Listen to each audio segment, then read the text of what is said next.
We are living in an increasingly digital world, and the digital world is unsafe. Cyber attacks and cyber threats have been increasing with each passing day.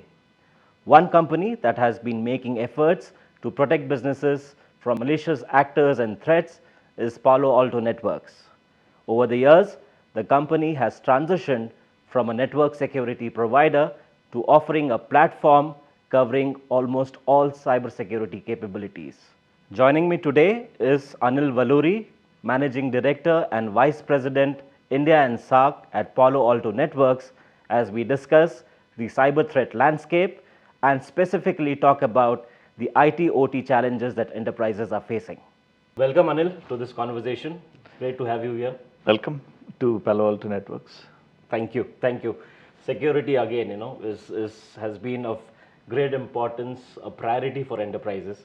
How do you see the threat landscape evolve? What are the threats that enterprises really need to worry about over the next, say, 12 months?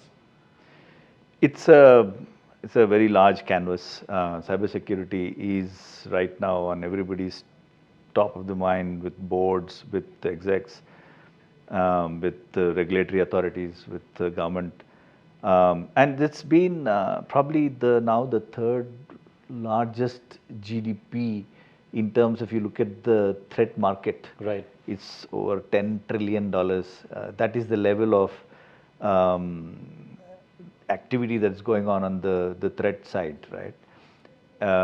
It is directly related to the advancements that we have done around digital transformation, hybrid workforce, cloud adoption, OT, IoT, 5G, all of that are now, what they've done is there is a huge increase in the attack surface. True.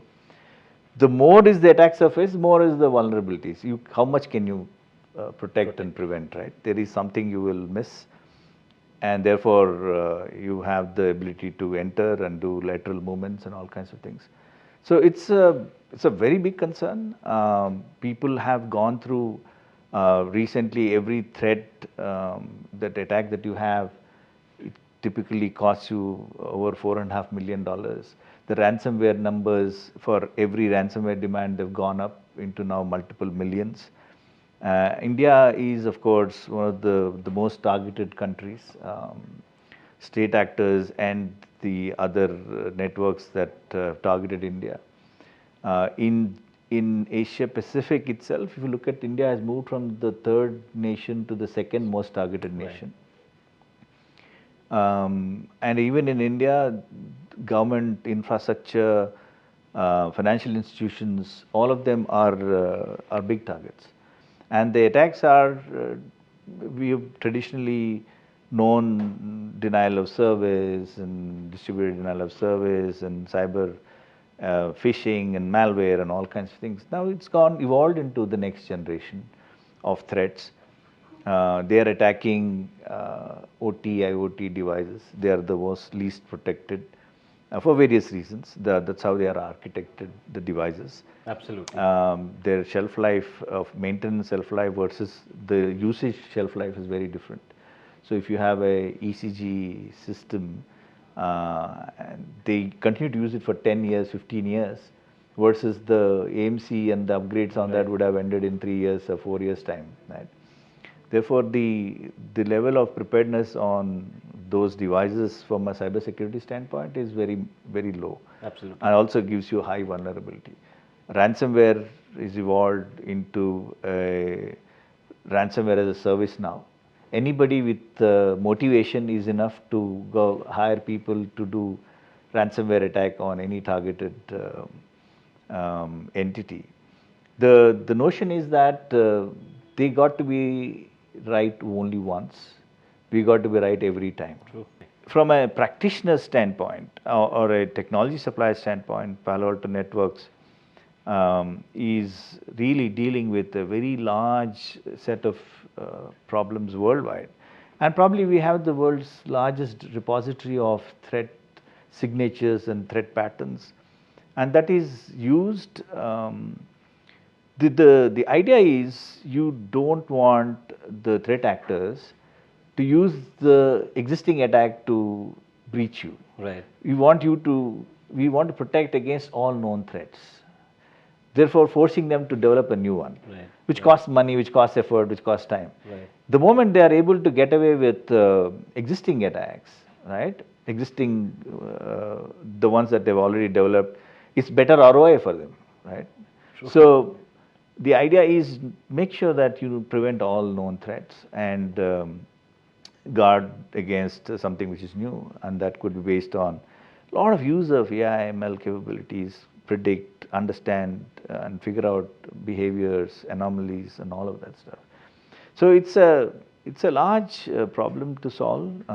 Organizations, governments, individuals, everybody is touched. There's nobody who's left. Absolutely. Right. Right. So you've beautifully explained, the threat landscape, and rightly so. With the adversaries having the same set of capabilities like enterprises, so they use quite They good have amount more. of They AI have and more. ML with generative AI coming in. So that again exposes to threats.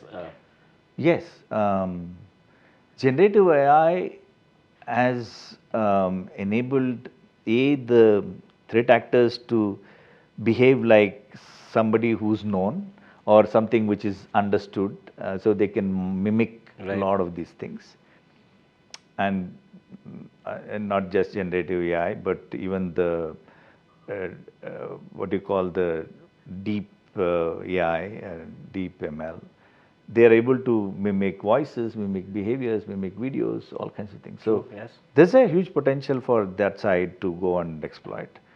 On our side, a lot of people are embracing generative AI and things like that to experiment, to understand, to learn.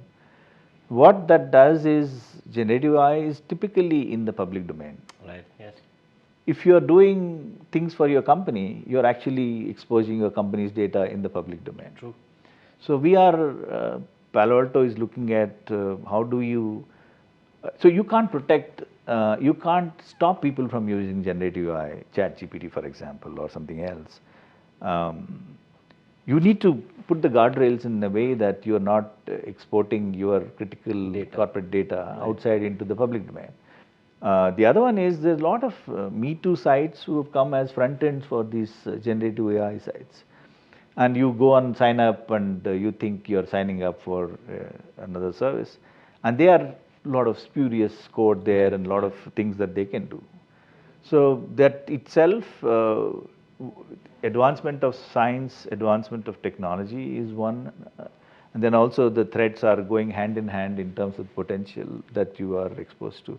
Absolutely. So it is, so we are doing a lot of things for making sure generative AI is used by customers, but do it in the right way, in a controlled manner, right, and prevent a lot of the data leaks and so on. So we have those technologies now we are offering to customers.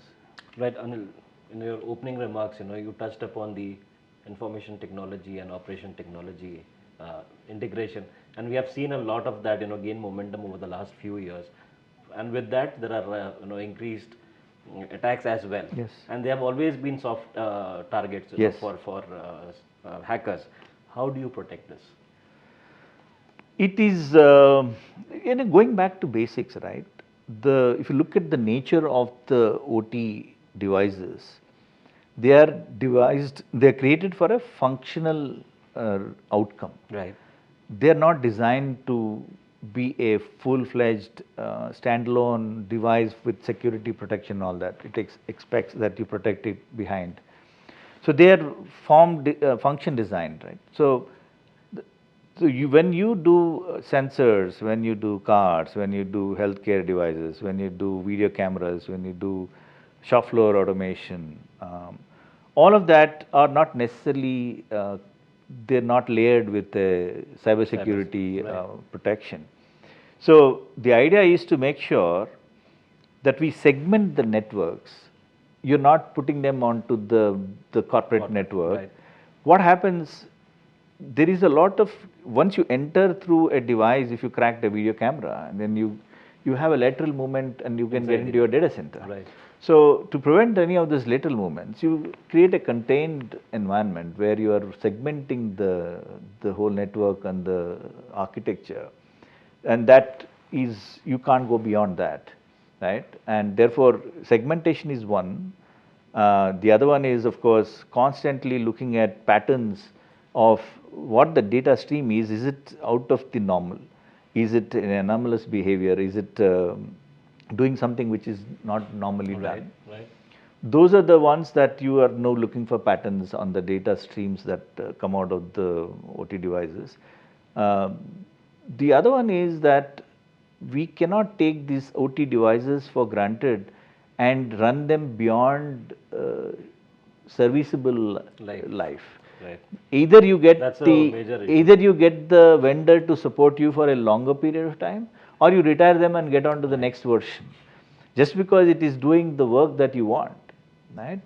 You cannot let it be unmanaged in that sense from a security standpoint. The ability to update firmware, update network patches or security patches is usually put to the takes a back seat because you don't want to disturb production. Right. You will say when it's a lean production time, when I am going for a shop floor shutdown, then I will update all that. Right. By then, damage is done. True. Zero trust as a framework or approach again has garnered a lot of attention. How are you helping enterprises from the zero trust OT security model? Yeah, zero trust is a great way to protect. It is essentially saying, I will have no implicit trust. All implicit trust is taken away, right? If I authenticate myself, that doesn't mean I get a passage to doing other Right. things, right? You are authenticated at every stage of why you're touching an application, or why you're touching some data, why you're going to some other network segment. So every time something happens, you're looking at zero trust and saying, I want to re-authenticate that device. Right. Or that user. That is the premise of zero trust. Zero trust is not a product. It is not a technology that you can go and implement the latest shining toy. You cannot get you zero trust. Zero trust is a mindset. Zero trust has to be across the board, whether you're doing in the access point, whether you're doing in the network, whether you're doing in the cloud, whether you're doing in the endpoint. It is a philosophy of how you're looking at trust quotient, right? So the notion is even the CEO has no trust. The assumption is zero trust on whoever is the person in the organization. There is no rite of passage because a CEO or a CFO is as much vulnerable to a cyber attack as much as an end employee, right? So by rite of passage, you are putting your valuable assets to risk. So whether it is a user or a endpoint or it's a OT, clearly they are expected to authenticate and they're expected to and it can't be typically what we do in the OT devices, you say the signature is verified and then you are done. Right. After that, whatever it does is all valid. So that needs to be prevented. That needs to be prevented. Yes, you're authenticated, you're allowed to enter the network, but what you're doing and what you're accessing and what you're feeding as a stream, or what touch points, data points that you're doing, or an application that you're accessing, or a cloud that you're accessing, needs to be constantly revalidated. Sure. If it is not done, then it is not zero trust. The whole cybersecurity landscape is now highly automated.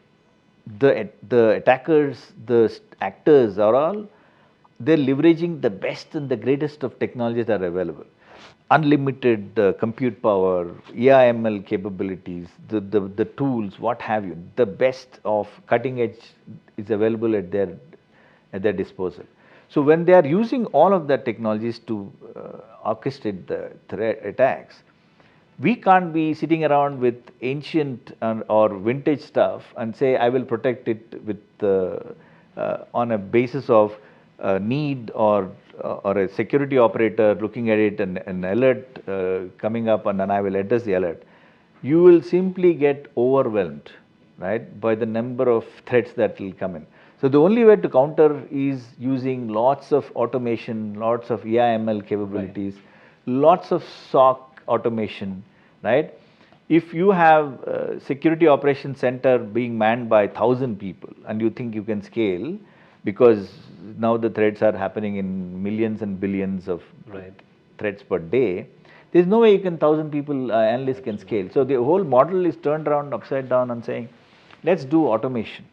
Automation is the answer to handling these threats, right? The world is now going to head towards an autonomous engine, whether you can call it autonomous SOC or autonomous protection. We have to evolve to that. And only those ones which are really require attention will need to be addressed by the security analysts. It can't be manual just by, so imagine if your laptop shows you that there are some 1,000 attacks that are happening simultaneously, what will you do? I mean, you will just get overwhelmed and then unplug it and run away, right? Same thing is happening at a multi-million level in enterprises. This is a whole threat fatigue for SOCs. Threat fatigue, you'll say, okay, so many of them, what do I look at whatever I can and then leave it. And we know from experience, SOCs have typically ignored a lot of these threats because they think it is not harmful. But every one of them need to be addressed, and that can be only done through the newer generation models of AI ML. Use events and triggers from endpoints, from IoT devices, OT devices, user behaviors, cloud, firewall, networks. Take them into a data lake, do apply strong ML models and AI models, and prevent it. There is no other way. Yeah. Absolutely. So a lot of impact can be created by using AI and Yes, ML models. yes. Absolutely. Right, Anil, thank you so much for your time. It was great to have this conversation with you. Thank you, pleasure. Nice meeting you after a long time. Thank you. That was Anil Valluri, Managing Director and Vice President, Palo Alto Networks, speaking with us. Do stay tuned for more such videos on ETH Insights. Thank you.